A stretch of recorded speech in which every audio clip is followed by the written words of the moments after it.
Right sir. একটা অংশ। সেটা যদি আমরা করতে পারি তাইলে as of other social institutions এটা হতে পারে একটা সোশ্যাল ইনস্টিটিউশন। এবার এটা সমাজের যে সমস্ত কার্যক্রমগুলো আছে, সমাজের বেঁচে থাকার জন্য, মানুষের বেঁচে থাকার জন্য যে কার্যক্রমগুলো মানুষের নিতে হয় বা গ্রহণ করতে হয় বা চালায়া যেতে হয়, সেই কার্যক্রমের একই ধরনের কার্যক্রম এইটাও আরেকটা কার্যক্রম যেটা প্রয়োজনীয় মানুষের জীবনে। ইনফ্যাক্ট মানুষ তো সেলফ সাফিসিয়েন্ট না, কোনোভাবেই সে স্বয়ংসম্পূর্ণ না। তাকে বেঁচে থাকতে হলে নানাবিধ কাজকর্মের ভিতর দিয়ে যেতে হয়, নানান ধরনের। অর্থাৎ বেঁচে থাকার প্রাথমিক ইয়াটা হলো সেটা হলো তার উদরপূর্তি, একেবারেই ন্যূনতম যে জিনিসটা না হলে মানুষ বেঁচে থাকে না। সেটা সাধারণত ডিফার করবে এনভায়রনমেন্টের উপর ভিত্তি করে, কোন এনভায়রনমেন্টাল সেটিং এ কারা বসবাস করে। কেউ যদি নদী তীরবর্তী অঞ্চলে বসবাস করে তার জীবিকা একরকম, কেউ যদি প্লেন ল্যান্ডে বসবাস করে তার জীবিকা আরেক রকম, কেউ যদি পাহাড়ে জঙ্গলে বসবাস করে তার জীবিকার নেচারটা আরেক রকম। অর্থাৎ মানুষ হর হামেশাই চায় তার জীবিকার জন্য, বেঁচে থাকার জন্য তার যে অ্যাডজয়নিং কাছাকাছি যেই পরিবেশ আছে সেই পরিবেশ থেকে তার উদরপূর্তির সামগ্রীগুলোকে সংগ্রহ করা, এটা হলো কাজটা, প্রাথমিকভাবে এই কাজটা করে। এখন দেখা গেছে সেই পুরাকাল থেকেই মানুষ সচেষ্ট হয়েছে এইভাবে প্রকৃতির সাথে সামঞ্জস্য বিধান করে বেঁচে থাকতে। তো আমরা যে কোনো লক্ষ্য অর্জনের ক্ষেত্রে কিন্তু আমাদের কিছু সেট রুলস আমাদের ফলো করতে হয়। সেট রুলস মানে সুনির্দিষ্ট কিছু নিয়ম কানুন ফলো করতে হয়। আমরা মাছ ধরার জন্য নিশ্চয়ই চাষবাস যেভাবে করি ওই কাজটা যদি আমরা করি, মাছ ধরার ক্ষেত্রে তাতে মাছ আসবে না। আবার ক্ষেত খামার চাষের জন্য যে নিয়ম কানুন ফলো করি সেইটা যদি করি সেইভাবে আমরা মাছ পাবো না। আমরা যদি ব্যবসা বাণিজ্য করি, সেটা যদি আমরা নদীতে গিয়ে ঘোরাফেরা করি, জাল ফেলি, তাতে ব্যবসা বাণিজ্য হবে না। প্রত্যেকটারই কিছু সেট রুলস তারা তৈরি করেছে, এবং এই যে সেট রুলস গুলো তৈরি করেছে, নিয়মগুলো তৈরি করেছে, এটা কিন্তু একদিনে দুই দিনে হয় নাই। মানুষ অনুশীলন করেছে যে কোনো একটা প্রক্রিয়া, সেই প্রক্রিয়াটাকে সে দীর্ঘদিন অনুশীলন করেছে তারা, এবং বেশিরভাগ মানুষ এই অনুশীলন প্রক্রিয়ায় অংশগ্রহণ করেছে। করার ফলশ্রুতিতে কোনো একটা সময় আইসা তারা একটা সুনির্দিষ্ট নিয়ম তারা পেয়েছে। যেমন খাদ্যশস্য হিসাবে ধানের ব্যবহার বা চালের ব্যবহার সেই জায়গায় হয়ে থাকে যেখানে ধান প্রচুর পরিমাণে উৎপাদিত হয়। যেখানে গম উৎপাদিত হয় বেশি, গম খায়, এবং গমের যে সমস্ত প্রাচীন প্রক্রিয়া, যেই নিয়মে গমের থেকে একটা রুটি বানানো হয়, ধান থেকে ভাত তৈরি কিন্তু একটু ডিফারেন্ট। আমাদের বাংলাদেশের কন্টেক্সটে যদি আমি ধরি আমাদের জীবিকাটাকে, আমাদের বেঁচে থাকার প্রাথমিক অবলম্বনটাকে, আমাদের পূর্বপুরুষরা কোনো না কোনো এক সময়ে দেখেছে যে এই দেশের এই প্লেন ল্যান্ডে প্রচুর পরিমাণে ধান হয়, এবং সেই ধান থেকে আমরা চাল তৈরি করে সেই চাল থেকে আমরা ভাত খেতে পারবো, আমাদের উদরপূর্তি হবে। এবং এই খাওয়ার প্রক্রিয়াটাও দেখি আমরা একটা সুনির্দিষ্ট নিয়ম আমরা ফলো করে থাকি। আমাদের বেশিরভাগ মানুষ কিন্তু হাত দিয়ে খেয়েছে, অনেক জায়গায় দেখি চামচ ব্যবহার করে, যেটা আমরা ফলো করি না। আমরা আমাদের পূর্বপুরুষরা এইভাবে এটাকে অ্যাডপ্ট করেছে। অর্থাৎ আমরা যেটাকে সুইটেবল মনে করি, মানুষ যেই নিয়মটাকে সুইটেবল মনে করে, সেই নিয়মটা যদি বেশিরভাগ মানুষ গ্রহণ করে নেয়, তখন এটা একটা প্রতিষ্ঠিত নিয়মে পরিণত হয়। এবং যে কোনো সমাজের যে সমস্ত প্রতিষ্ঠিত নিয়মাবলীগুলো আছে, কোনো একটা কার্যসিদ্ধির জন্য, যে কাজগুলোর মাধ্যমে সে একটা লক্ষ্য অর্জন করতে পারে, সেই কার্যসিদ্ধির প্রতিষ্ঠিত নিয়মগুলি হলো প্রতিষ্ঠা। যেটা ম্যাকাইবার এভাবে বলে, সাম established form of procedure. যেমন এই মুহূর্তে আমরা যে করোনা নিয়ে আমরা খুবই বিপদে আছি আর কি। এই করোনার নানান রকমের উপায় উদ্ভাবনের কিন্তু চেষ্টা হচ্ছে।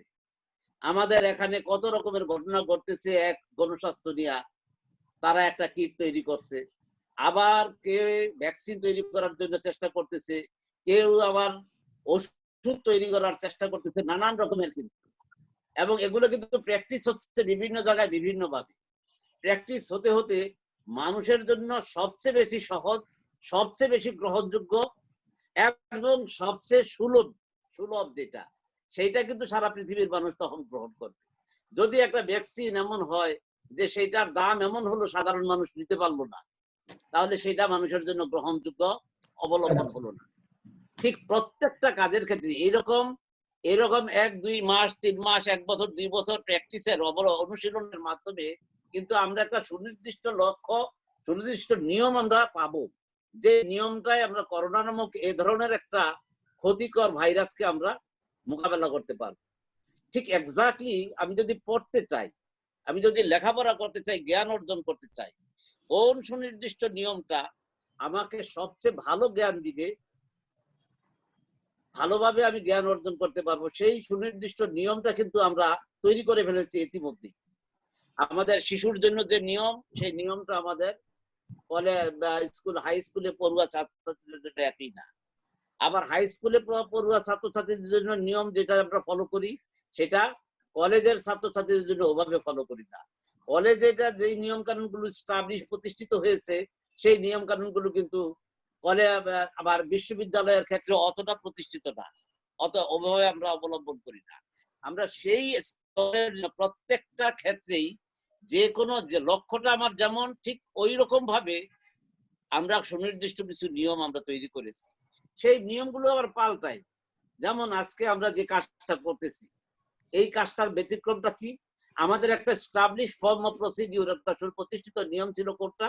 সেটা হলো শিক্ষার্থী ক্লাসরুমে আসবে, বসবে, শিক্ষক দাঁড়াবে এবং সে ওই সুনির্দিষ্ট ইস্যুর উপরে বক্তব্য দিবে। শিক্ষার্থী নোট ডাউন করবে এবং সে তার মাধ্যমে জ্ঞান অর্জন করবে। কিন্তু আমরা এই করোনার দাপটে আমাদের এখন শিক্ষার্থীরা ক্লাসে আনতে পারতেছি না, তাইলে আমাকে আমার বিকল্প একটা নিয়ম তৈরি করতে হবে, যে নিয়মের মাধ্যমে আমি সময়ও ক্ষেপণ করতে পারবো না। বছরের বছর তো আমরা জানি না কবে এটা শেষ হবে। আজকে আপনারা যে নিয়মটা ফলো করতেছেন, এটা আপনারা অনুশীলন করতেছি, এর মাধ্যমে হয়তো বা আমরা ওই প্রতিষ্ঠিত নিয়মের বিপরীতে ওই পরিমাণ লক্ষ্য অর্জন করতে পারবো না, কিন্তু আমরা একটা সার্টেন লেভেল একটা লক্ষ্য অর্জন করতে পারবো। অর্থাৎ আমার 1 বছর এই বছর এই সময়ের মধ্যে যে কাজটা শেষ হওয়ার কথা ছিল, সে কাজটা ওই সময়ের হয়তো বা অল্প এদিক সেদিক হবে, তার মাধ্যমে শেষ করতে পারবো। এমনও হতে পারে এই যে আপনারা সকল প্রিন্সিপালরা, আমরা বিশ্ববিদ্যালয় কর্তৃপক্ষ, আমরা সব মিলে আমরা এগ্রি করলাম, this is the best way at this moment for us to address our students. স্টুডেন্টরা তো এইভাবে বিচ্ছিন্ন থাকলে হবে না। আমরা এটাকে এই মুহূর্তের জন্য বলে নিলাম, চিন্তা করে নিলাম যে এটা আমাদের হলো বেস্ট ওয়ে। এই যে বেস্ট ওয়েটা, বেস্ট প্রসিডিউরটা ওই সময়ের জন্য কোন একটা লক্ষ্য অর্জনের ক্ষেত্রে সেটাই হলো প্রতিষ্ঠিত। সেটা যদি দীর্ঘ অনুশীলনের মাধ্যমে, অর্থাৎ দীর্ঘদিন অনুশীলন করার পরে সবাই মেনে নেয়, যেমন সারা পৃথিবীতে এটা এখন মেনে নিচ্ছে। আমার ছেলের সাথে আমি কথা বলি, ও পড়ায় ওর ইউনিভার্সিটিতে, টেক্সাস ইউনিভার্সিটিতে। তো সেখানে ও 2টা কোর্স পড়ায়, ও অনলাইনে ছাত্রছাত্রীদের সাথে ইয়া করতেছে, তাদের অ্যাসাইনমেন্ট দিতেছে, তাদের পড়াচ্ছে, এই কাজটাই করছে। আমি সকালে জিজ্ঞেস করলাম, বাবু আমি তো পারতেছি না আমার ইয়াতে ল্যাপটপে। তো আমার বললো যে তুমি না পারলে কিছু করার নাই, যদি মোবাইলে পারো মোবাইলই করো। তো ব্যাপারটা সারা পৃথিবীতে কিন্তু অ্যাকসেপ্টেবল ফর্ম অফ প্রসিডিউর এখন স্টাবলিশ হয়ে যাচ্ছে। এটা অনলাইন ডেলিভারিটা, অনলাইন এই ডিসকাশনটা, শিক্ষার্থীর সাথে অনলাইন কন্টাক্ট, এই জায়গাটা যদি আমরা তৈরি করতে পারি, এটা কিন্তু this must not differ from the open system, must differ from the open system. Open সিস্টেমটা কিন্তু আবার এরকম না। আমার একটা কনফিউশন ছিল যে ওপেন ইউনিভার্সিটি আমরা কি তাইলে ওপেন ইউনিভার্সিটি হয়ে যাব, তাইলে আর জাতীয় বিশ্ববিদ্যালয় থাকবে, তা না। কিন্তু এখানে কিন্তু ইনডিরেক্ট একটা কন্ট্রাক্ট হচ্ছে with the teacher of the স্টুডেন্টদের সাথে টিচারের একটা ইনডিরেক্ট কন্ট্রাক্ট হচ্ছে। কিন্তু ওপেন সিস্টেমে কোনো ইনডিরেক্ট কন্ট্রাক্ট নাই। ওখানে স্টুডেন্টদেরকে একটা ইয়ে দিয়ে দেওয়া হয়, তারা সেই অনুযায়ী পড়ে শুনে একবার পরীক্ষা দেয়। মাঝে সাঝে হয়তো বা কোনো এক জায়গায় কোনো তাদের ইয়েতে সেন্টারে দেখা সাক্ষাৎ করে হতে পারে। কিন্তু আমাদের এইটা কিন্তু একদম as good as a classroom test. ওটা হলো সরাসরি ফেস টু ফেস, এটা হলো অনলাইন। জায়গাটা হলো এখন কারণটা কি? কারণটা হলো আমার পক্ষে ফেস টু ফেস এখন অ্যাড্রেস করা সম্ভব না, তাহলে আমি বিকল্প একটা নিলাম। এবং if it continuous in this way, যেটা এখন চলছে, এই করোনা এই ধরনের একটা ডিফিকাল্টি বা চ্যালেঞ্জ আমাদের জীবনে যদি থেকেই যায়, তাহলে বছরের পর বছর আমাদের এটাকে অবলম্বন হিসাবে নিয়ে নিতে হবে। এটা আরো পারফেক্ট হবে, আরো স্টাবলিশড হবে, এবং তখন দেখে যাবে যে সমস্ত স্কুল কলেজে এই ফর্মে আমরা শিক্ষার্থীদের অ্যাড্রেস করতেছি, খুব সহজেই পারবো। যে তাকে ক্লাসরুমে হয়তো মাঝে সাঝে আনলাম ফেস টু ফেস কিছুদিনের জন্য, আবার সে ডিসপার্স হয়ে গেল, তার মতো পড়াশোনা করলো, মাঝে মাঝে তাকে অ্যাড্রেস করলাম, তার সাথে এইভাবে এক সময় পরীক্ষার মাধ্যমে তার কোয়ালিটি ডেভেলপমেন্ট করবো। জায়গাটা হবে এই জায়গাটা। তো আমি কোন জায়গায় যেতে চাই? ম্যাকাইভারের সংখ্যাটা হলো এরকম, ইনস্টিটিউশনের বা প্রতিষ্ঠান সম্পর্কে সে বলে some establish form of procedure or form of procedure which characterize a group activity। মানে আমরা সমষ্টিগতভাবে কোনো অ্যাক্টিভিটিকে যেভাবে আমরা পরিচালনা করি, যে বৈশিষ্ট্যটা আমরা অবলম্বন, যে বৈশিষ্ট্যটা আমরা লক্ষ্য করি, সেই বৈশিষ্ট্যের যে নিয়ম কানুন, আমরা যদি খুব স্বল্প মানে সংক্ষেপে আমরা বলি, আমরা এক কথায় বলতে পারি সাম এস্টাবলিশ ফর্ম অফ প্রসিডিউর। কিন্তু তাৎক্ষণিকভাবে কোনো একটা প্রসিডিউর আমি নিলাম, সেইটা কি প্রতিষ্ঠান হবে? তার বক্তব্য বলো না, সেই ক্ষেত্রে সেটা প্রতিষ্ঠান হবে না। এই ধরনের একটা নিয়ম যদি দীর্ঘ অনুশীলন হয়, দীর্ঘদিন যাবত অনুশীলন করে পারফেক্ট মনে হয় সবাই। আমাদের যেমন অর্থনীতি একটা প্রতিষ্ঠান, অর্থনীতির কি কি বেসিক ইনস্টিটিউশন গুলা কি? একটা হলো ডিমান্ড, একটা হলো সরবরাহ, একটা হলো সাপ্লাই, তারপরে হলো ধরেন প্রোডাকশন, উৎপাদন, বিনিয়োগ, বন্টন, এই জিনিসগুলো হলো মূল কম্পোনেন্ট একটা অর্থনীতি। আবার যদি আপনি অর্থনীতি প্রতিষ্ঠানে, আবার যদি আপনি মানে রাজনৈতিক প্রতিষ্ঠানের দিকে যান, সেটা কিন্তু সেই নিয়ম কানুন গুলো তো আবার অর্থনৈতিক প্রতিষ্ঠান থেকে আলাদা। এখানে উৎপাদন হয় না, এখানে বন্টন হয় না, এখানে হয় ম্যানেজমেন্ট।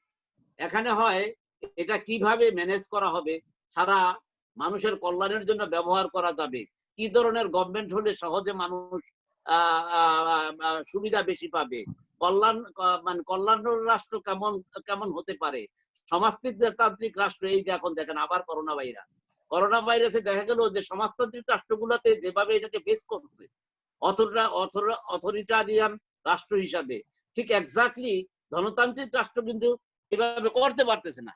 কারণ হলো তার মুখ্যটা হলো ধনতান্ত্রিক রাষ্ট্রের মুখ্য হলো লাভ লোকসান। সে লাভ চায়, সে প্রফিট মেক করতে গিয়া দেরি করে ফেলছে। আর সমাজতান্ত্রিক রাষ্ট্রের ইয়া হলো মানব কল্যাণ, সে মানুষকে যেভাবে বলে সেভাবেই তারা কাজ করছে। লকডাউন মিনিং লকডাউন, কোন রকমের পশু পাখিও সেখানে মানে লকডাউন হয়ে যায় সমাজতান্ত্রিক, যার ফলে তারা ইমপ্লিমেন্ট করতে পারছে একটা সুনির্দিষ্ট। তার এইটা হলো আবার ওই যে রাষ্ট্রীয় রাজনৈতিক প্রতিষ্ঠানের বিষয় হলো এই জায়গায়, যে রাজনৈতিক প্রতিষ্ঠানের যে নিয়ম কানুন, রাষ্ট্র, তারপরে কিভাবে গভর্নমেন্ট তৈরি করা হবে, ফর্ম করা হবে, তার লেজিসলেটিভ বডি কেমন হবে, তার অন্যান্য যে সমস্ত জাস্টিস সিস্টেমস কেমন হবে, এই রাজনৈতিক প্রতিষ্ঠানের বিভিন্ন প্রাতিষ্ঠানিক কাঠামোগুলো হলো এরকম।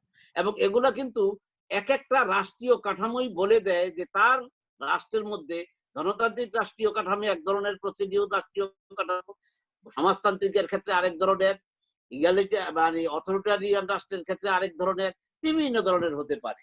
ফ্যামিলি সিস্টেমের ক্ষেত্রে এরকম ফ্যামিলির বিভিন্ন নিয়ম কানুন আছে, দীর্ঘ আমরা যেমন ফ্যামিলির ম্যারেজ একটা ইনস্টিটিউশন, যেটা আমরা ফ্যামিলির আওতাভুক্ত করি, বিয়ে শাদী। বিয়ের আমাদের এখনকার প্রতিষ্ঠিত নিয়মটা কি? প্রতিষ্ঠিত নিয়মটা হলো মনোগেমি, একক বিবাহ। কিন্তু এই মনোগেমিটা কি আগে ছিল? একক বিবাহটা আগে ছিল, এখনো পলিগেমি আছে, কিন্তু এত লার্জ স্কেলে নাই। আমরা সাধারণ মানুষ, জনসাধারণ কোনটাকে অ্যাকসেপ্ট করে নিয়েছি? অ্যাকসেপ্ট করছি মনোগেমিকে। তার আগে কত রকমের গেমি ছিল। তার আগে গ্রুপ ম্যারেজ ছিল, তার মানে সমষ্টিগতভাবে বিয়ে হতো, তার আগে এরকম জোড়া বিয়ে ছিল, তার আগে এরকম মানে প্রমিসকিউটি ছিল, যেখানে অবাধ যৌনাচার ব্যবস্থা ছিল। এই যে বিভিন্ন রকমের নিয়ম কানুন, এগুলো কিন্তু মানুষ অনুসরণ করেছে, অনুশীলন করেছে। প্রমিসকিউটি থেকে তারা রক্তের সম্পর্কীয় পরিবারের মধ্যে বিয়ে করছে, রক্তের সম্পর্ক থেকে তারা সরে এসে জোড়া বিয়ের মধ্যে গিয়েছে। অন্য এক গোত্রের থেকে অন্য গোত্রের সাথে বিয়ে, অন্য এক গোত্র থেকে অন্য গোত্রের থেকে বিয়ে থেকে পেট্রিয়ার্কাল একটা সিস্টেম এসেছে, যেখানে এই মনোগেমিটা চলে আসছে। দেখছে ওইটাও কনভেনিয়েন্ট না মানুষের জন্য। গোত্র বিবাহ যে সমষ্টিগত গ্রুপ ম্যারেজ, সেখানে মারামারি হয়, কে একজনের সাথে একাধিক পুরুষের সাথে একাধিক মহিলার বিবাহ, তাইলে কে কার কাছে সবচেয়ে বেশি থাকবে, তাতে এই জায়গাগুলো নিয়ে কোশ্চেন তৈরি হলো। এক সময় কোশ্চেন হলে তখন কি করলো, যে না এটা হয় না, এ নিয়ে মারামারি হতো। তাহলে মারামারি হলো, যে সবচেয়ে সুন্দরীকে ধরে দেখবে শক্তিমান, যে মাইট ইজ রাইট, এই শক্তিমানের রাজত্ব সেখানে ছিল। এবং এই সেক্স জেলাসির কারণেই দেখা গেল এক সময় নিয়ম তৈরি হলো, আচ্ছা আমরা একমত হলাম, কেননা সবচেয়ে বেশি শক্তিশালী তো আরো 10 জন হয় না, একজন হয়। একজনের এগেইনস্টে আর সবাই একত্রিত হয়ে গেল। তারা বলে যে না, সিস্টেমটা হোক এরকম, আমরা সমাজের সবাই মেনে নিব। কোনটা? আমরা নির্দিষ্ট করে দিব অমুকের সাথে স্থায়ীভাবে বসবাস করবে। এই বিয়ের আবিষ্কার।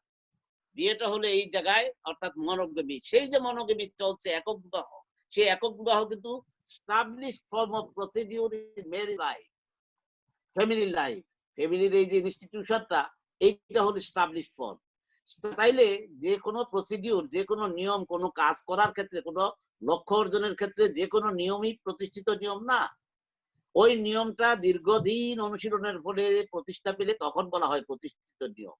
এবং সেই প্রতিষ্ঠিত নিয়মগুলি হলো প্রতিষ্ঠান সমাজের ক্ষেত্রে। তো সমাজের এই প্রতিষ্ঠান আমরা দেখলাম, বিভিন্ন রকমের প্রতিষ্ঠান কিন্তু আছে সমাজের মধ্যে। আমরা প্রাইমারিলি কতগুলো প্রতিষ্ঠানকে চিহ্নিত করি, যেমন ফ্যামিলি একটা প্রতিষ্ঠান, আমি উদাহরণ দিলাম। ফ্যামিলির মধ্যে কি কি হয় প্রাতিষ্ঠানিক কাঠামোর মধ্যে? ফ্যামিলি মূলত সেখানে যে যে কাজগুলো হয়, সেই কাজগুলো একটা প্রতিষ্ঠানকে চেনা যায় তার কাজের মাধ্যমে। কিভাবে আমি এই কাজগুলো সম্পন্ন করি? যেমন সেখানে প্রক্রিয়েশন হয়, বায়োলজিক্যাল কাজ, মানে যেটাকে আমরা বলি জৈবিক কাজ। জৈবিক কাজের ফলশ্রুতিতে সন্তান উৎপাদন হয়। তাইলে সন্তান উৎপাদন করা একটা প্রক্রিয়া, এটা একটা সিস্টেম আছে, সেটা তার জন্য বিয়ে হতে হবে, একদম ফর্মাল ম্যারেজ। এবং সেটাকে আমি যেটা বললাম মনোগেমিয়ান, তাতে করে চিহ্নিত হয় শিশু, যে কার ছেলে বা কার মেয়ে, এটা চিহ্নিত হয়, পিতৃ বা মাতা, এরা চিহ্নিত হয়। তো তারপর হলো সেই ফ্যামিলির মধ্যে আপব্রিঙ্গিং অফ চিলড্রেন, সোশ্যালাইজেশন যেটাকে আমরা বলি, পরিবারের মধ্যে হয়। একটা সন্তান কিভাবে মানুষ হবে, কত বড় হবে, কিভাবে বড় হবে, কোন কোন জিনিসগুলো শিখবে, কি খাবে, কি পড়বে, কেমন করে খাবে, কেমন করে পড়বে, এই যে জিনিসগুলো প্রথম পাঠটা সে নেয় পরিবারের মধ্যে। তারপরে সে বাইরের থেকে শিখে। তারপরে হলো ধরেন প্রক্রিয়েশনের পরে যেটা হলো সন্তান উৎপাদন, লালন পালন, তারপরে সেখানে খাওয়া দাওয়া হয়। খাওয়া দাওয়ার জন্য দায়িত্ব আছে। কেউ পুরুষ, এক সময় দেখা গেছে পুরুষরা উৎপাদন করতো, আনতো, কালেক্ট করতো, অথবা কিনে আনতো, যেভাবেই হোক না কেন জোগাড় করতো পুরুষরা, আর মহিলারা রান্না বান্না করতো। সেই ক্ষেত্রে এই ধরনের একটা নিয়ম, এর কিন্তু সেট রুলস আছে কিভাবে। এখন এক ধরনের পরিবার এটা, সেই পরিবারের থেকে এখন আমরা বলি সমতা ভিত্তিক পরিবার। আমাদের আধুনিক সমাজে সমতা ভিত্তিক পরিবারটা হলো গিয়া, যেখানে হাজব্যান্ড ওয়াইফ একই রোল প্লে করে, দুইজনই আয় করে, দুইজনই কাজ করে পরিবারের মধ্যে, যেটাকে আমরা সিমেট্রিক্যাল ফ্যামিলি বলি। এইরকম ফ্যামিলির বিভিন্ন রকমের প্রকার আছে। অন দি বেসিস অফ লক্ষ্য অর্জনকে আমি কিভাবে করতেছি, এইটি হলো আমাদের মূল লক্ষ্যটা। ঠিক এক্স্যাক্টলি ফ্যামিলির পরে আমরা আসতে পারি মানে রিলিজিয়ন, একটা যে মানুষের ধর্ম একটা মানে আদর্শিক দিক, এটা যে ধর্মকর্ম পালন করতে চায় মানুষ। এই যে ধর্মকর্ম পালন কোনটা সে পালন করবে সেটা তার উত্তরাধিকার সূত্রে পেয়ে থাকে, অথবা সে জেনে আরেকটা ধর্ম পালন করে। এই হলো কিভাবে পালন করতে হবে। ধর্মের সুনির্দিষ্ট কিন্তু রুলস আছে। ইসলাম ধর্মের কি রুলস আছে, নামাজ পড়তে হবে, রোজা করতে হবে, এই জিনিসগুলো তাইলে তুমি যদি তা করো তাইলে তুমি ইসলাম ধর্মের অনুসারী। ঠিক এক্স্যাক্টলি তুমি মসজিদে যাবা, আরেকজনে প্যাগোডায় যাবে, আরেকজনে চার্চে যাবে, আরেকজনে মন্দিরে যাবে। এই যে বিভিন্ন রকমের ধর্ম পালন, এই ধর্ম পালনের উপর এগুলো হলো মানুষের প্রশান্তি, পারলৌকিক এবং ইহলৌকিক যে সমস্ত মঙ্গল আছে সেই মঙ্গলকে কেন্দ্র করে মানুষ এই ধর্ম চর্চা করতে থাকে তার মানসিক শান্তির জন্য। সুতরাং এইটা একটা আমরা বলি সামাজিক প্রতিষ্ঠান। সামাজিক প্রতিষ্ঠানের মধ্যে ইকোনমির কথা আমি বলছি, ইকোনমি এক ওয়ার। মানুষ মানুষ কোনো মানে অর্থনৈতিক ক্রিয়াকাণ্ড ছাড়া, উৎপাদন অথবা ভোগ বন্টন, এই যে কর্ম উৎপাদন ভোগ বন্টন এগুলো ছাড়া মানুষ কিন্তু জীবিকা অর্জন করতে পারবে না। সুতরাং এগুলা কিভাবে করবে সেটাও তারা একটা সুনির্দিষ্ট নিয়ম কানুন তারা তৈরি করে নিয়েছে। একটা উন্নত শিল্পভিত্তিক সমাজের উৎপাদন প্রক্রিয়া একরকম, একটা যেমন আজকে আমি এখন করোনার মানে ইয়াতে চাপে পড়ে আমরা এইবার ধান কাটার জন্য সমস্ত দেশ নেমে গেছে, সমস্ত প্রশাসন নেমে গেছে, যে করেই হোক উৎপাদিত ধান গোলায় তুলতে হবে, কারণ এই সামনে আমরা এই উৎপাদন আবার পাবো কিনা সন্দেহ আছে, করতে পারবো কিনা সন্দেহ আছে। সুতরাং গোলায় তো এই যে জায়গাটা এইভাবেই কিন্তু আমরা শিফট করেছি বিভিন্ন সময়, নিয়ম কানুনের মধ্যে আমরা পরিবর্তন এনেছি, এবং ওই নিয়মটা যদি স্টাবলিশ হয়ে যায় তখন আর ওই সুনামগঞ্জের কৃষকের সমস্যা হবে না ধান কাটার জন্য। তো হঠাৎ করে আইসা এখন মেশিনারি, সেখানে টেকনোলজি যাইতেছে গা, সেখানকার আশেপাশের লোকজন অংশগ্রহণ করতেছে। এইভাবে অংশগ্রহণের মাধ্যমে এইটা যে একটা ভাইটাল জিনিস আমাদের সবার জন্যই, যে কৃষক তার জন্য যেমন এবং সারা দেশের মানুষের জন্য, এই সমস্ত ধানগুলো যদি আমরা কালেক্ট করতে পারি ঠিক মতো, তাহলে আমরা অন্য দেশের উপর নির্ভরশীল হতে হবে না। এইটা আমাদের জন্য একটা ভালো কাজ হবে। এখানে কিছু প্রাতিষ্ঠানিক নিয়ম কানুন কিন্তু আমরা দেখবো যে আস্তে আস্তে স্টাবলিশ হবে, যে একজন আরেকজনের দিকে তাকাইতো না, এখন দেখা যায় নিজে খায় আরেকজনের ধান কাইটা দিতেছে। এই যে নিয়ম কানুন তৈরি হচ্ছে, এগুলো এক সময় প্রতিষ্ঠা পেয়ে যেতে পারে এরকম বিভিন্ন ভাবে। তো এই অর্থনৈতিক কর্মকাণ্ডের মাধ্যমে কিন্তু আমরা আমাদের কাজগুলোকে নির্ধারণ করে থাকি, যে কি কাজ করে আমি জীবিকা নির্বাহ করবে সেই কাজটা। এইটা একটা সামাজিক প্রতিষ্ঠান, অর্থনৈতিক প্রতিষ্ঠান। গভর্নমেন্টের কথা আমি বলেছি যে পলিটিক্যাল ইনস্টিটিউশন, পলিটিক্যাল ইনস্টিটিউশনের একটা হলো গভর্নমেন্ট, ল, জাস্টিস সিস্টেম, এই সমস্ত জিনিসগুলো, লেজিসলেটিভ সিস্টেম, এইগুলো হলো তার রাজনৈতিক প্রতিষ্ঠানের কাজ। হেলথ কেয়ার সিস্টেম একটা খুব ইম্পর্টেন্ট সিস্টেম হিসাবে এই মুহূর্তে আমাদের সামনে আছে। হেলথ কেয়ার আমাদের কিন্তু মুখ ডাকতে হবে, কিভাবে কাশি দিতে হবে। আমরা তো আগে এমন ধরে একটা কাশি জনসমক্ষে দিয়ে দিতাম যে কেউ কিন্তু মনেও করতো না। এখন কিভাবে দিতে হবে এখন কিন্তু সবাই জানে যে আমার কাশি কিভাবে দিতে হবে। কাশি শিষ্টাচার একটা শব্দ কিন্তু আমরা শিখছি এই করোনার, যে কাশি শিষ্টাচার বলে একটা শিষ্টাচার আছে, একটা নিয়ম আছে। সেই নিয়মটা আমাদের সবার, কাশির মাধ্যমে নানান রকমের অসুখ বিসুখ ছড়াতে পারে, আমাকে কিভাবে কাশিটা দিতে হবে। এই যে নতুন নতুন মানুষ যখন চ্যালেঞ্জে পড়ে তখন কিছু নিয়ম তৈরি হয়, সেই নিয়মগুলো একসময় স্টাবলিশ হবে, আমরা যে সভ্য হব। যেমন ইন্ডিয়াতে কোন রাজ্যে দেখলাম থুতু ফেললেই তার গ্রেফতার জারি করে দিচ্ছে। ঠিক আপনি সিঙ্গাপুরে যান, থুতু ফেলতে যাবেন, আপনাকে খুঁজা বাইর করে না জরিমানা করবে, আপনি এড়াতে পারবেন না। উন্নত কোন দেশে এই সমস্ত কালচার নাই। এইটা হলো হেলথ কেয়ার সিস্টেম। এইটা একটা প্রতিষ্ঠান যে কোন কোন নিয়মের মাধ্যমে আমরা স্বাস্থ্য ব্যবস্থাকে সুরক্ষা করব। এই জায়গাগুলো, এইভাবে প্রতিষ্ঠানগুলো হলো মূলত আমাদের সামাজিক চাহিদাগুলো নির্বাহের বিভিন্ন প্রাতিষ্ঠানিক কাঠামো, বিভিন্ন নিয়মের সমাহার। এই হলো সামগ্রিক সত্তা, যে আমরা কোন নিয়মের মাধ্যমে কোন লক্ষ্যটা অর্জন করব, এবং সেটা যখন সব মানুষ সমষ্টিগতভাবে গ্রহণ করে নেয় তখন হয় সেটাকে বলা হয় সেটাকে প্রতিষ্ঠান। এবং এই প্রতিষ্ঠিত নিয়ম কানুনের মধ্যে আমরা খুঁজতে চেষ্টা করব যে লাইব্রেরি অ্যাজ এন ইনস্টিটিউশন আমাদেরকে এটা আমাদের কি ধরনের ফাংশন ডিসচার্জ করে, এবং সেই ফাংশন গুলো কি সোশ্যাল অথবা নট সোশ্যাল, এই জায়গাটা আমাদের খুঁজে বের করতে হবে এই ইয়ার মধ্যে।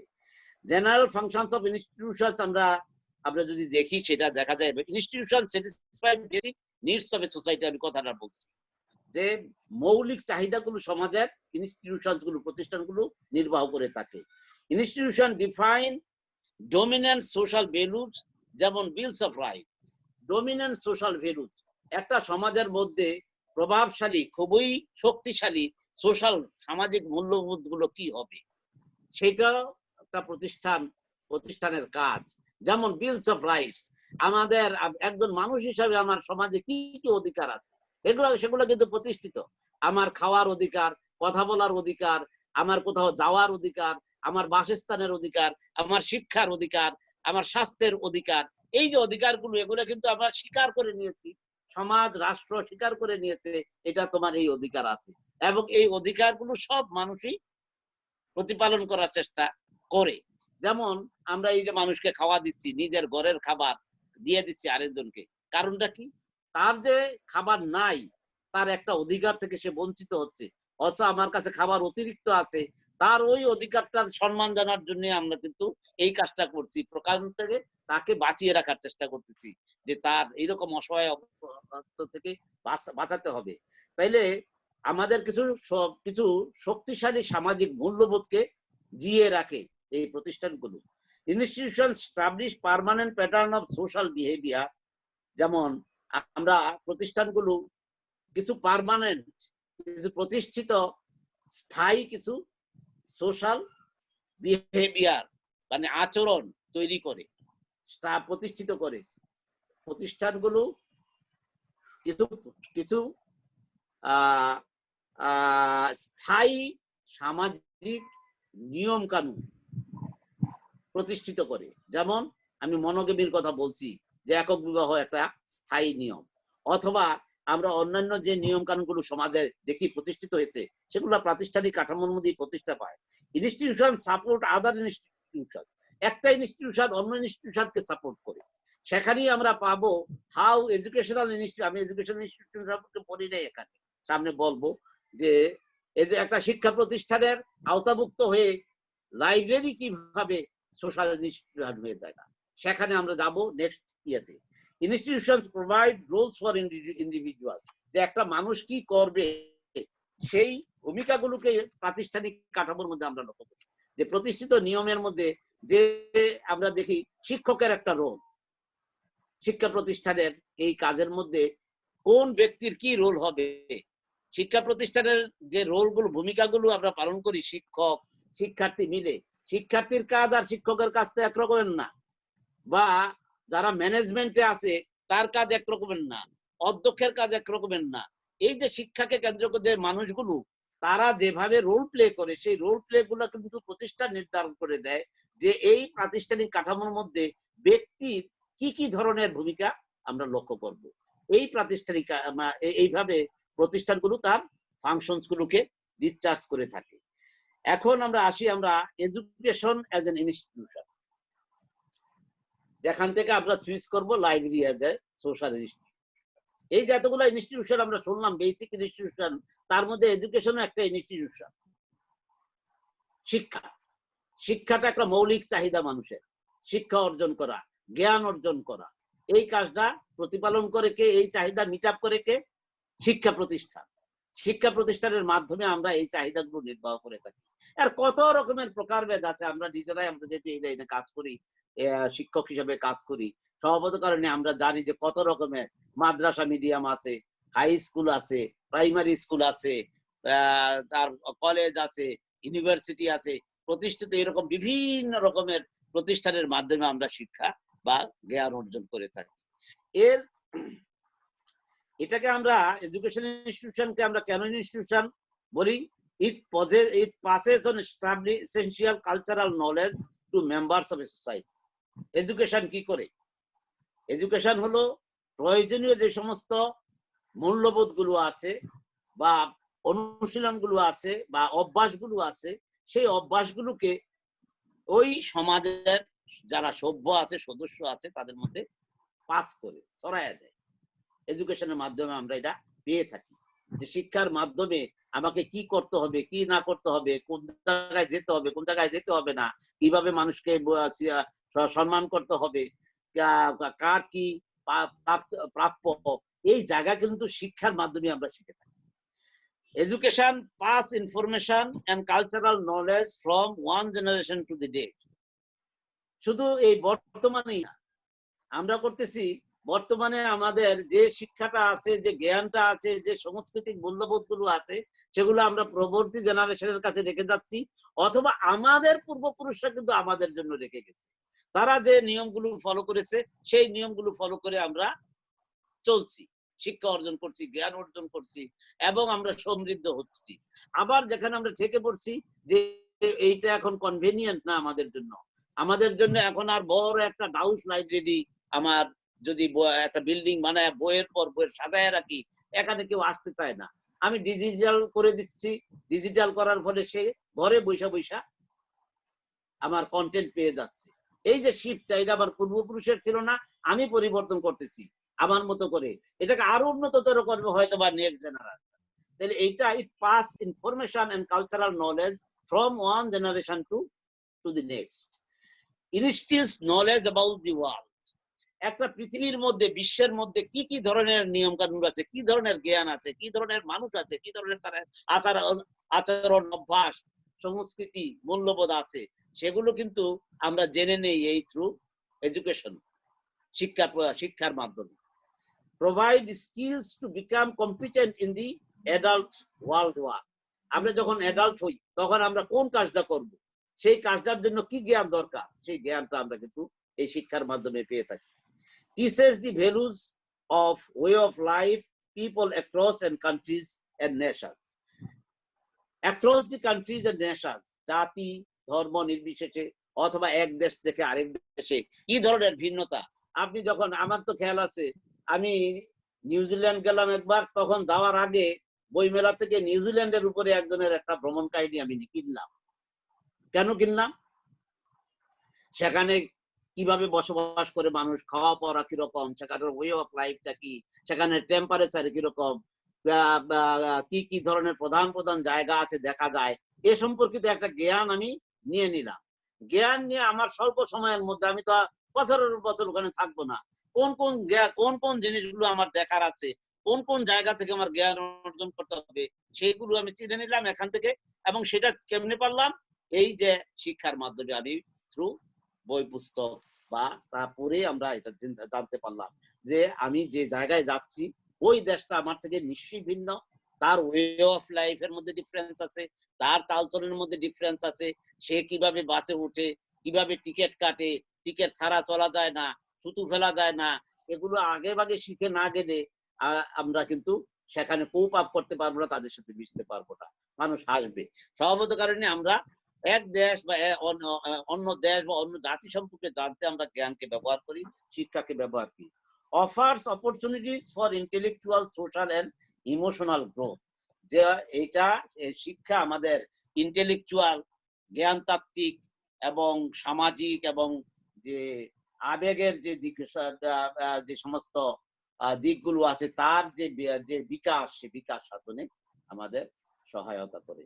এগুলো হলো এডুকেশনের কাজ। এইভাবে এডুকেশন অ্যাজ এন ইনস্টিটিউশন এই ফাংশন গুলো ডিসচার্জ করে থাকে। এখন আসবো আমরা লাইব্রেরি অ্যাজ এন ইনস্টিটিউশন। তাহলে আমরা একটু দেখে নেই যে লাইব্রেরিটা কি, লাইব্রেরির শুরুটা কখন। লাইব্রেরির শুরু কিন্তু, এটা আমার থেকে আপনাদের আরো ভালো জানার কথা, লাইব্রেরির শুরু কখন।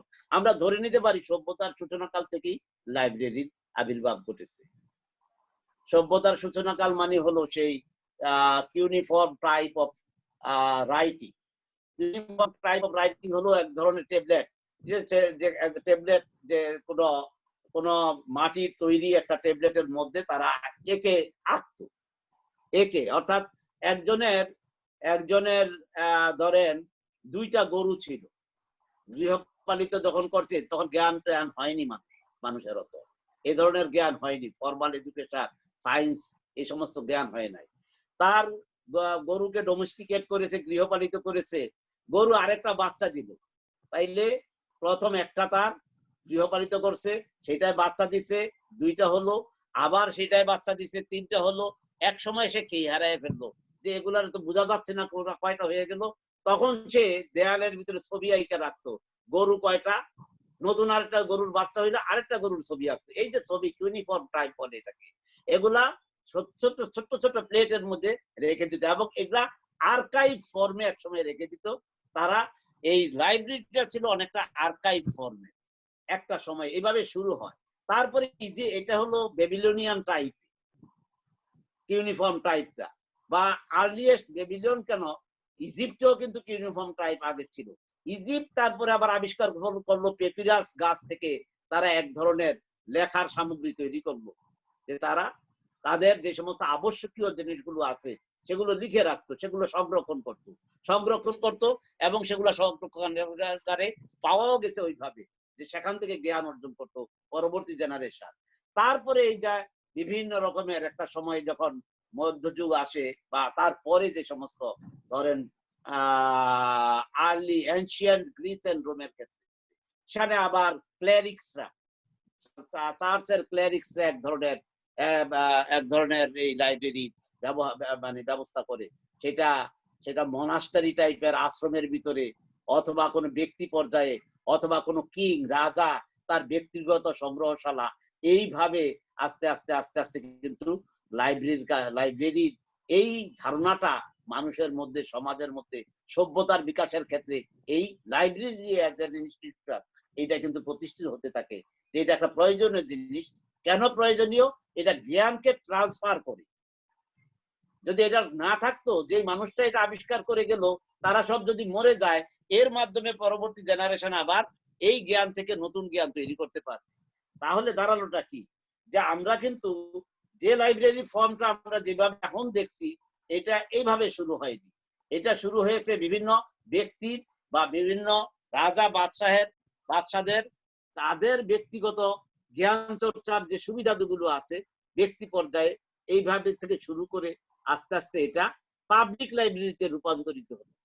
এই এই এই ইন্ডিয়ান সাবকন্টিনেন্টেও কিন্তু লাইব্রেরির 6th সেঞ্চুরির 6 AD তে ওগুলো ছিল, যে কথাগুলো বললাম সেগুলো হলো before the birth of Christ. After the birth of Christ আমাদের নালন্দা ইউনিভার্সিটি, যেটা বিহারের নালন্দা ইউনিভার্সিটিতে কিন্তু হিউজ লাইব্রেরি ওয়ার্ক ছিল, হিউজ ইনফরমেশন ছিল, পাওয়া গেছে সেখানে বিভিন্ন ফর্মে। আমাদের দেখা যায় 6th সেঞ্চুরি AD তে ইন্ডিয়াতে। আচ্ছা, তো in ancient period library was maintained by monastery, temple, private collection of kings, আমরা যদি এইভাবে দেখি। তারপরে later on public libraries in education institutions, private collections, এইভাবে কিন্তু আমরা ট্রান্সফরমেশনটা দেখি বা বিবর্তনটা দেখি। মডার্ন আমরা যদি দেখি এই ডিজিটাল লাইব্রেরির কথা চিন্তা করি, সাইড বাই সাইড আমাদের যে সমস্ত ট্র্যাডিশনাল লাইব্রেরি আছে। এখন লাইব্রেরি জিনিসটা কি? It's an organisational structure which is responsible to collect and preserve knowledge for its dissemination to all. যে সবার জন্য লাইব্রেরি কাজটা করে কি? লাইব্রেরি করে যে নলেজ কালেক্ট করে, রিজার্ভ করে, কার জন্য? সকলের জন্য, সকলের কাছে সরবরাহ করার জন্য। এটা লাইব্রেরির মূল কাজ। এছাড়াও এটা জ্ঞান কনজার্ভ করবে, সংরক্ষণ করে আর্কাইভাল ফর্মে। কার জন্য? ফর দি পোস্টারিটি, ভবিষ্যৎ বংশধরের জন্য। এই কাজগুলো করতেছে। তাইলে কাজগুলোর মধ্যে দেখা যাচ্ছে যে মানে এখানে কিন্তু আমরা যেরকম মানে একটা সমাজের যারা ইগনোরেন্ট আছে তার জন্য যেরকম লাইব্রেরি দরকার আছে, আবার যারা লেখাপড়া জানে তার জন্য কিন্তু লাইব্রেরির দরকার আছে। তাইলে আমি কিন্তু লাইব্রেরি সিস্টেমের মধ্যে মানুষ যদি সমাজ হয়, তাহলে সমাজের ignorant as well as knowledgeable দুই ক্লাস কি, এই দুইটা প্রধান বিভাজন যদি আমি করি মানুষটার, যে কিছু মানুষ আছে মূর্খ, কিছু মানুষ লেখাপড়া জানে। তা লেখাপড়া জানা এবং মূর্খ উভয়ের জন্যই যদি আমি জ্ঞান সংরক্ষণের ব্যবস্থা করি, তাহলে সেটা নিশ্চয়ই একটা সোশ্যাল ইনস্টিটিউশন। সমাজের কাজটা সেটাই করে, সমাজের চাহিদা সেইভাবেই নির্বাহ করে, যে সবার জন্য সে জ্ঞান সংরক্ষণ করতেছে।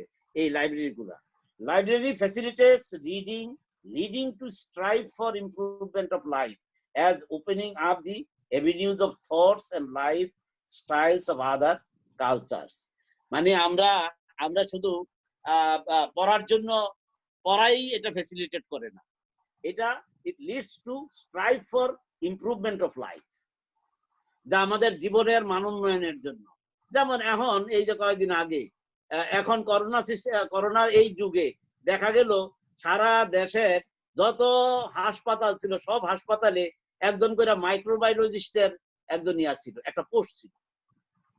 এটা ব্রিটিশরা করে গেছে যখন ম্যালেরিয়া নিয়ে তারা কাজ করছে, তখন এই অর্থাৎ যারা ভাইরাস নিয়ে কাজ করবে, এই লোকগুলো বা ব্যাকটেরিয়া নিয়ে কাজ করবে, মাইক্রোবায়োলজিস্টের একটা পদ ছিল। দীর্ঘদিন ধরে এটার খুব একটা প্রয়োজন হয় না, এই ধরনের একটা চ্যালেঞ্জ আসে নাই। এখন খোঁজ হয়েছে সেই পোস্টগুলো সব শূন্য হয়ে রয়েছে, অথবা কোনো লোক নিয়োগ দেয় নাই। এখন তাড়াহুড়া কইরা আউটসোর্সিং কইরা মাইক্রোবায়োলজিস্টদের নিচে বায়োকেমিস্টদের সেখানে কাজ করতে দিচ্ছে। কারণটা কি? তারা ছাড়া স্যাম্পল কালেকশন ঠিক মতো হচ্ছে না, যাদেরকে ট্রেন আপ করতেছে ডাক্তাররা ঠিক মতো পারতেছে না, কারণ মাইক্রোবায়োলজিস্টের সহযোগিতা তারা নেয় নাই। এই যে জিনিসগুলো, এই যে জ্ঞান, ইমপ্রুভমেন্ট অফ লাইফের জন্য আমরা জ্ঞানকে ব্যবহার করি। আমি শুধু পড়ি না, লাইব্রেরি শুধু মানুষের পড়ার সুবিধাই করে না, সুবিধার সাথে সাথে তাকে তার লাইফকে ইমপ্রুভ করার জন্য কি কাজ করবে সেই কাজটা করার জন্য সহযোগিতা করে। এইভাবে লাইব্রেরি সামাজিক চাহিদাগুলো নির্বাহ করে থাকে। আমরা বলি it's a gateway to knowledge, culture and culture. Libraries play a fundamental role. Knowledge আর কালচারের হলো গেটওয়ে হলো লাইব্রেরি। এর ভিতরে না গেলে আপনি একটা দেশের জ্ঞানের যে সাম্রাজ্য আছে, জ্ঞানের সাম্রাজ্য অথবা সংস্কৃতি, সাংস্কৃতিক মূল্যবোধের ভিতরে আপনি ঢুকতে পারবেন না। আমি একজনকে দেখা তো আপনি পাশের মানুষকে দেখে আপনি বুঝতে পারবেন না এই মানুষটাই, আপনি ভাববেন যে এইটাই বোধহয় চূড়ান্ত। কিন্তু আরো যে ভিন্ন ধরনের মানুষ আছে, ভিন্ন ধরনের আচার অভ্যাস আছে, ভিন্ন ধরনের মূল্যবোধ আছে, ভিন্ন ধরনের কথাবার্তা আছে, ভিন্ন ধরনের চালচলন আছে, ভিন্ন ধরনের ধর্মীয় রীতিনীতি আছে। এই জিনিসটাকে আপনাকে যদি জানতে হয়, আপনাকে দ্রুত জানতে হলে আপনাকে লাইব্রেরিতে যেতে হবে। আর না হয় আপনাকে এই যে আজকাল কালকা দেখেছিলাম যে বহুব্রীহি নাটকের ভিতরে একজনে বলতেছে যে মুক্তিযোদ্ধারা যারা শহীদ হয়েছে তাদের শহীদের তালিকা বানাবে। তালিকা বানাবে বলতেছে, তো একজনে হিসাব দিল, তুমি যদি শহীদের 68,000 গ্রামে যে বানাইতেছে, সে বলছে যে আমি প্রত্যেকটা গ্রামে যাব, 3 দিন করে থাকবো। বুঝছেন? 3 দিন করে থাকলে পাশে আরেকজনে হিসাব করে দিল, তোমার 68,000 গ্রামে যদি তোমার যেতে হয় তাহলে 650 বছর লাগবে। 3 দিন করে গিয়া 68,000 গ্রামে 650 বছর তুমি বাঁচবা? জায়গাটা হলো এখানে। জিনিসটা হলো মানুষের জন্য যে লাইব্রেরি দরকার কেমন, আপনি এরকম দূরের মানুষটাই, আপনি রিচের বাইরে, আপনি যাকে ধরতে পারেননি, তাকে জানতে হলে আপনাকে লাইব্রেরিতে যেতে হবে। যে চিটাং এর সংস্কৃতিটা কিরকম, মানুষের ধ্যান ধারণা কিরকম, আচার অভ্যাস কিরকম, খাওয়া পড়া কিরকম, এই যে সাংস্কৃতিক মূল্যবোধ গুলো আপনি দ্রুত জানতে হলে লাইব্রেরিতে যেতে হবে। এই জন্য বলা হয় it's a gateway to knowledge and culture. সংস্কৃতি এবং জ্ঞানের হলো গেটওয়ে, হলো এটা, এর ভিতর দিয়ে আপনাকে যেতে হবে। Role of libraries in society, তাহলে কি দাঁড়ালো? আপনি যদি খুব সংক্ষেপে বলি, কি কি ধরনের ভূমিকা রাখে লাইব্রেরি সোসাইটিতে? এডুকেটিং পিপল, এডুকেশনটা সেটা ফর্মাল হোক নন ফর্মাল হোক, কিন্তু তার জন্য একটা লাইব্রেরির ব্যবস্থাপনা থাকতে হয়, এটা এডুকেট করে এইভাবে লাইব্রেরি। ইন প্রমোটিং রিসার্চ, যে আমরা কি এরকমই থাকবো? আমার খাওয়া পড়ার ধরন, আমার চিকিৎসা সেবার ধরন, আমার চলাফেরা, আমার ঘর দুয়ার বানানোর ধরন, আমার তো এখনকার মতো আগেকার মতো এরকম বিশাল জায়গা নিয়ে একটা বাড়ি বানানোর সুযোগ নাই। তাহলে অল্প জায়গা যেহেতু হচ্ছে, অল্প সীমিত জায়গার মধ্যে ভালো একটা অনেক বেশি মানুষ থাকতে পারে এরকম ব্যবস্থা কিভাবে করতে পারি? বাণিজ্যিক ভাবে আমি ব্যবহার করার জন্য বাড়ি কিভাবে করতে পারি? এই যে জায়গাগুলো, এই যে জ্ঞানের ধরনগুলো, এই ধরনগুলো পরিবর্তিত হবে। সমাজ কিন্তু এই জ্ঞানগুলো চায়, অর্থাৎ তার প্রয়োজন নিরিখেই মানুষ জ্ঞানের পরিবর্তন চায়। সেই পরিবর্তনটা আসবে থেকে থ্রু রিসার্চ। রিসার্চ করবে কোথায়? লাইব্রেরিতে গিয়ে। লাইব্রেরিতে গেলেই সেখানে সে পাবে এ সংক্রান্ত এক্সিস্টিং যে জ্ঞানগুলো আছে সেগুলো, সেখান থেকে সে কোন জায়গায় যেতে পারে সেইটা সে পাবে। যেমন আমাদের এখন যেটা মানে ওই যে কুইক টেস্ট যেটা করোনা, এই কুইক টেস্টের যে নন রেসপন্স রেট সেটা অনেক হাই বিভিন্ন জায়গায়, এই জন্য এটা অ্যালাউ করতেছে না। কিন্তু যদি এমন হয় আমরা আমরা আমরা আশা করব যে আমাদের গণস্বাস্থ্যটা মানে তার রেসপন্স রেট যদি যদি পজিটিভ ইয়ার রেট যদি 90 এর উপরে হয়ে যায়, তাহলে নিশ্চয়ই এটা সারা পৃথিবী এটা নিয়ে হইছে করে এবং সেটা একটা অ্যাকসেপ্টেবল ইনস্ট্রুমেন্ট হয়ে যাবে। ঠিক এইটা করলো কেন? এখানে একভাবে রিসার্চ করতেছে, আমেরিকা আরেকভাবে রিসার্চ করছে, চীনে আরেকভাবে রিসার্চ করছে, যার রিসার্চ ফাইন্ডিংস এর উপর ভিত্তি করে একটা কিট বানিয়েছে এবং যেটা সবচেয়ে বেশি গ্রহণযোগ্য হবে, কার্যকর হবে, সেটাই কিন্তু পাবে। কোত্থেকে পাবে? Through research. এবং এইটা প্রমোট করে একটা লাইব্রেরি। আমরা লাইব্রেরির জ্ঞানের মধ্যে এই সমস্ত জ্ঞানগুলো আমরা পেতে পারি। ডেসিমিনেটিং ইনফরমেশন, যা আমি যে সমস্ত তথ্যগুলো আছে সেই তথ্যগুলোকে, প্রয়োজনীয় তথ্যগুলোকে ডেসিমিনেট করার একদম অ্যাপ্রোপ্রিয়েট জায়গা হলো লাইব্রেরি, যেখানে আপনি ক্রস করতে পারেন, এখানে ক্রস ম্যাচিং যেটাকে আমরা বলি যে এই আমি যেটা শুনলাম এটা ঠিক নাকি, ঠিক কিনা। আপনি লাইব্রেরিতে গেলে কারেন্ট তাৎক্ষণিকভাবে অনেকগুলো পেপার পাবেন, যে আমি গিয়ে দেখি তো আরেক পেপারে কি লেখছে, আরেক পেপারে কি লেখছে, অথবা এই সংক্রান্ত বই আছে কিনা, সত্য কি ওইটাই কিনা। এই যে যাচাই বাছাইয়ের কাজগুলো কিন্তু লাইব্রেরি সিস্টেমের মধ্যে আপনি করতে পারবেন ইনফরমেশন ডেসিমিনেশনের ক্ষেত্রে। Inspiring religions and spiritual activities, inspiring religious and spiritual activities, library সিস্টেমের মাধ্যমে আমরা ধর্মীয় এবং স্পিরিচুয়াল যে সমস্ত কাজকর্ম আছে সেগুলোকে আমরা ইন্সপায়ার করতে পারি। Healthy use of recreation and leisure, যে রিক্রিয়েশন এবং আমরা আমরা যে আমোদ প্রমোদ করার ক্ষেত্রে এবং অবসর সময় কাটানোর জন্য লাইব্রেরি একদম খুব অ্যাপ্রোপ্রিয়েট সোর্স। লাইব্রেরি আমাকে বই দিয়ে হেল্প করতে পারে।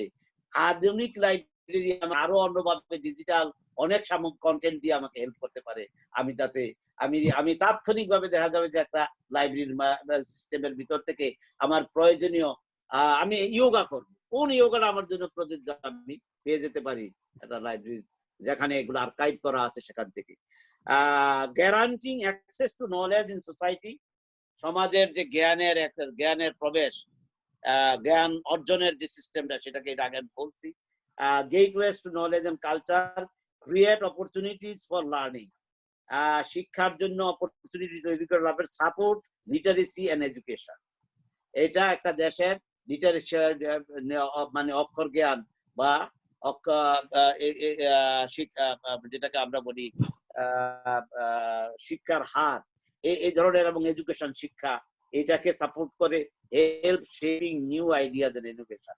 এটা হলো ইম্পর্টেন্ট যে এটা সাপোর্ট করে নিউ আইডিয়াস এন্ড ইনোভেশন, নতুন ধারণা, নতুন চিন্তা ভাবনা, নতুন উদ্ভাবনী।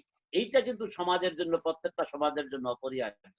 যে সমাজ স্থবির হয়ে যায় সে সমাজে কিন্তু টিকে থাকতে পারে না, তাকে পরিবর্তন করতে হয়। তার এক্সিস্টিং যে সিস্টেমের উপর সে নির্ভর করতেছে সেটা আরো গ্রহণযোগ্য করা, আরো সেখান থেকে আরো বেশি উৎপাদনশীল করা। এটা করতে গেলে আমাকে কিন্তু নতুন আইডিয়া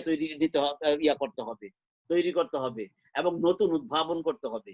এর মাধ্যমে কিন্তু আমরা লাইব্রেরির মাধ্যমে এই নতুন উদ্ভাবনী, নতুন ধারণাগুলোকে আমরা প্রতিষ্ঠিত করতে পারি এবং তার মাধ্যমে আমরা নতুন নতুন জ্ঞান সৃষ্টি করতে পারি।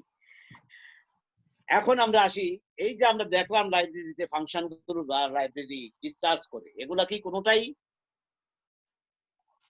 সোসাইটির যে প্রয়োজনগুলো আছে, এই প্রয়োজনীয়তার অন্যান্য প্রাতিষ্ঠানিক কাঠামোগুলো আছে, অর্থনৈতিক প্রতিষ্ঠান, তার যে অর্থনৈতিক উৎপাদন প্রক্রিয়াটা আছে, উৎপাদন প্রক্রিয়াটাকে যদি পরিবর্তন করতে হয় তাকে গবেষণা করতে হবে, লাইব্রেরিতে যেতে হবে। অথবা এক্সিস্টিং উৎপাদনের যে ধারণাগুলো আছে, কিভাবে গাভী লালন পালন করতে হবে, কিভাবে হাঁস মুরগি লালন পালন করতে হবে, কিভাবে ধান কাটতে হবে, কিভাবে ফসল বুনতে হবে, লাইব্রেরির মধ্যে এই সমস্ত বিভিন্ন ধরনের জ্ঞান, বিভিন্ন ধরনের গবেষণালব্ধ জ্ঞান রয়েছে যেগুলো আমরা অর্জন করতে পারি।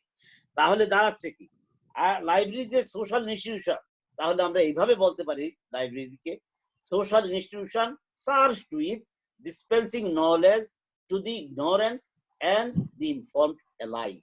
একইভাবে এটা একটা সোশ্যাল ইনস্টিটিউশন। তাহলে সোশ্যাল ক্যাটেগরি কোনটা? সোশ্যাল ক্যাটেগরি কিন্তু এখানে পার্টিকুলারলি কোনো একটা ক্যাটেগরি না।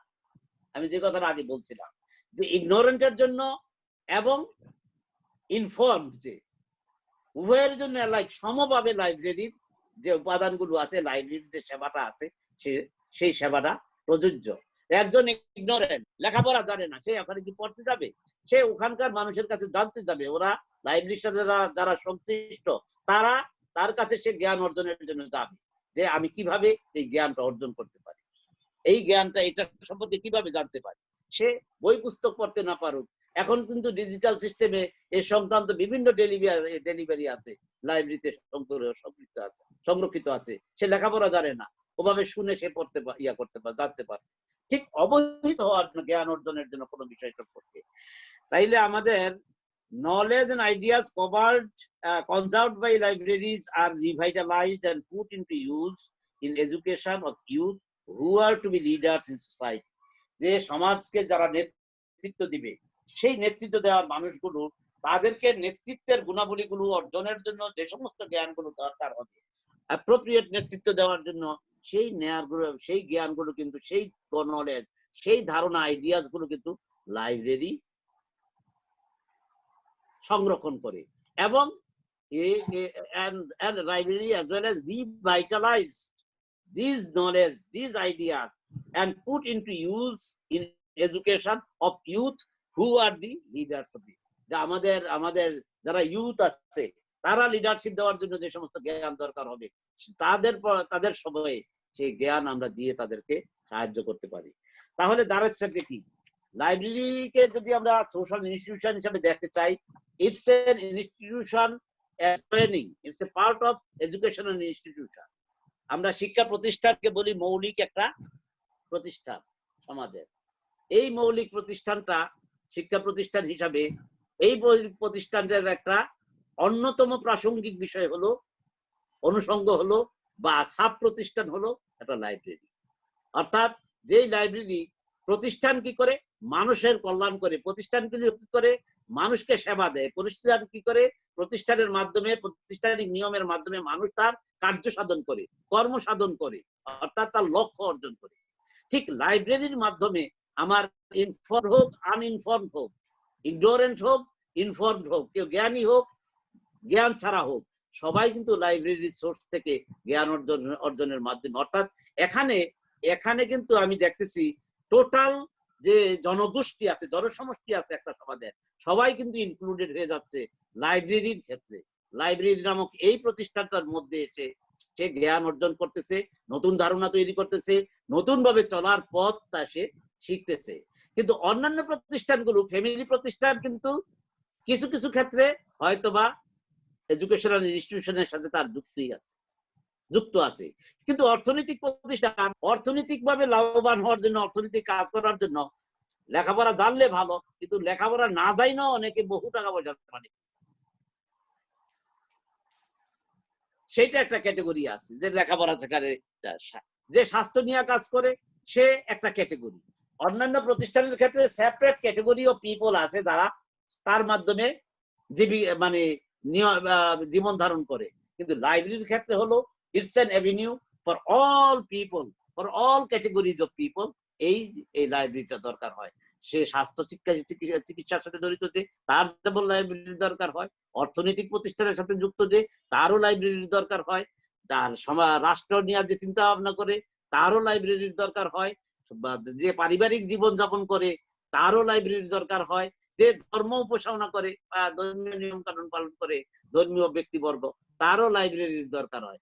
অর্থাৎ সমস্ত অন্যান্য প্রতিষ্ঠানগুলোর যে মানুষগুলো আছে সেই মানুষগুলোর অ্যাক্সেস টু লাইব্রেরি এবং ইউজ অফ লাইব্রেরি, তার মাধ্যমে তার যে লক্ষ্যটা অর্জন, সেই লক্ষ্যটা সহজতর করতে পারে এবং নতুন ভাবে সে নিজকে সাজাতে পারে, নতুন ভাবে সে আরো আরো আরো গ্রহণযোগ্য মাত্রায় আরো উৎপাদনশীল করতে পারে তার কাজকর্মকে। মোটামুটি এইভাবে আমরা যদি দেখি তাহলে লাইব্রেরিটাকে একটা সোশ্যাল ইনস্টিটিউশন হিসেবে আমরা চিত্রিত করতে পারবো এবং এস্টাবলিশ করতে পারবো। It's a social institution, it discharges, it's the gateway to knowledge and culture of the society. এইভাবে আমরা করতে পারবো। স্যার এক্সেলেন্ট স্যার, স্যার চমৎকার। যে আমরা যদি শর্টে আমরা বলি, দেখেন আমি কনক্লুশনটা এইভাবে লিখছিলাম, society need literate people to go forward. সামনে আগায় যেতে সমাজের জন্য অক্ষর জ্ঞান সম্পন্ন লোক দরকার, বা স্বাক্ষরযুক্ত লোক দরকার, বা জ্ঞানী লোক দরকার। নিউ নলেজ, এই যে গো ফরওয়ার্ড কি জন্য যাবে, যে নতুন নলেজ তার দরকার, নতুন জ্ঞান দরকার। যেমন এই যে ছুইটা গেল, পঙ্গপাল আসছে আমাদের টেকনাফে ধরা পড়ছে, পঙ্গপাল এক আওয়াজ উঠলো, এবং যতক্ষণ না ঢাকা থেকে এক্সপার্টরা, বিআরসি থেকে এক্সপার্টরা গিয়া এটাকে শনাক্ত না করছে ততক্ষণ পর্যন্ত কিন্তু খুবই বিপদের মধ্যে সবাই ছিল। হাই হাই কি হয়ে গেল, পঙ্গপালের আক্রমণ শুরু হয়ে গেল কিনা, এই করোনার সাথে, তাইলে তো আমরা শেষ। কিন্তু তারা গিয়া বললো যে না, এটা হলো এক ধরনের পেস্ট, এটা পঙ্গপালের ওই যুক্ত না, এটা হলো আমাদের যে সমস্ত পেস্ট আছে, হ্যাঁ, সেই সমস্ত পেস্টের মতো যেগুলো আমরা সাধারণত আমাদের ঘাস চাষ, ঘাস ফড়িং জাতীয়, তবে ধরনটা অনেকটা পঙ্গপাল। এই যে জ্ঞান, আরো জ্ঞান দরকার কেন, আমি সুনির্দিষ্ট হতে চাই, আমি আরো ভালো কাজ করতে চাই, আমি আরো ভালো সেবা দিতে চাই। এই জন্য সমাজের জন্য একদম লিটারেট পিপল যেরকম দরকার, ঠিক এই লিটারেল পিপলটা দরকার। তার দরকারটা কেন, লিটারেল পিপল নিউ নলেজ তার দরকার সমাজে, নতুন জ্ঞান। লিটারেট পিপল ছাড়া নতুন জ্ঞান তারা অর্জন করতে পারবে না। এবং library help supplying existing ideas and knowledge to create new knowledge. এই দেখেন, এই যে নতুন নলেজ আমার দরকার হয় লিটারেট পিপলের, আমি যদি সামনে আগায় যেতে চাই, তার জন্য লাইব্রেরি আমাকে কিভাবে সাহায্য করে, it supplies me with existing ideas. আমার লাইব্রেরির মধ্যে সব আর্কাইভাল সংরক্ষণ করা আছে। তোমার কি জ্ঞান দরকার, শুধু লাইব্রেরিয়ানের কাছে বলবা, সে তোমার নিয়ে যাবে শেলফে, বই দিয়ে দিবে, তুমি পড়তে থাকবা। বিদ্যমান যে জ্ঞান আছে তোমার, সেখানে যদি কোশ্চেন তৈরি হয় যে না, এই জায়গায় তো আমি থেকে গেছি, আমার দেশের থেকে ধানের উৎপাদন ভিয়েতনামে এত বেশি কেন, জাপানে আরো বেশি কেন, আমি সেইটা জানতে চাই। তাহলে আমার কি করতে হবে, আমার বিদ্যমান অবস্থাটা জানতে হবে, তারপরে ভিয়েতনামের এবং জাপানের জ্ঞানটা দরকার হবে, সেইটাও লাইব্রেরিতে সংরক্ষিত আছে। সেইটা পড়লে দেখা যাবে আমি নতুন জ্ঞান পেয়ে গেলাম, এবং নতুন নলেজ আমাকে সেই জায়গায় সেই লক্ষ্য অর্জনে সাহায্য করবে, এবং লাইব্রেরি এই ক্ষেত্রে আমাদেরকে সাহায্য করে। অর্থাৎ society need literal people to go forward, new knowledge is needed in the society, and library helps supplying existing ideas and knowledge to create new knowledge. তো thank you very much Nizam সাহেব এবং আপনার কলিগদের অনেক ধন্যবাদ। আমার কথা বলতে বলছিলেন, আমি হয়তোবা আরো ভালো হতো যদি আরো পড়াশোনা করতে পারলে, আরো লাইব্রেরির কাছে যেতে পারলে। স্যার থ্যাংক ইউ স্যার, যেভাবে আমি তো মনে হচ্ছে স্যার আপনি লাইব্রেরি সায়েন্সের লোক স্যার, যেভাবে পুরো ইতিহাসটা স্যার প্রথম থেকে শেষ পর্যন্ত ইয়ারল্যান্ড আধুনিক জ্ঞান পর্যন্ত অনেক স্যার ইনফরমেটিভ, এবং মিতুল স্যার কিছুদিন আর্টিকেল মডার্ন লাইব্রেরির প্রসঙ্গটা আমি নাই, আনা উচিত ছিল। স্যার নেক্সট পরের ক্লাসে স্যার। এখন আমরা কিছু কোশ্চেন আছে স্যার, কিছু কোশ্চেন আছে, আর বলেন পড়ে শোনাই। তাহলে স্যার যদি 11 হয় তাহলে উত্তর দিব, নচেত স্যার এটা কুইট করে যাব। প্রশ্নগুলো স্যার বিভিন্ন ভাবে আসছে স্যার, কিছু টেকনিক্যাল। স্যারের যিনি বলছেন, এই স্যারের পরিচয়টা আমরা জানি না এবং শোনা যাচ্ছে না। আচ্ছা ঠিক আছে, স্যারের পরিচয় জানেন, স্যার আমাদের জাতীয় বিশ্ববিদ্যালয়ের dean professor doctor Anwar sir, উনি আমার একাডেমিক স্যারের দিয়ে থেকে। যারা শুনতে পাচ্ছেন না তারা মিউট দিয়ে করেন। আরেকজন বলছে যে স্যার পরীক্ষা কবে হবে, আর পরীক্ষা কবে হবে, করোনা উঠে গেলে, আপনার যেহেতু কোর্স কমপ্লিট হয়ে গেল, সিলেবাস কমপ্লিট হয়ে যাচ্ছে, তখন আপনার পরীক্ষা হবে। আমি স্যারের পক্ষ থেকে, স্যারের কাছ থেকে, স্যার আপনি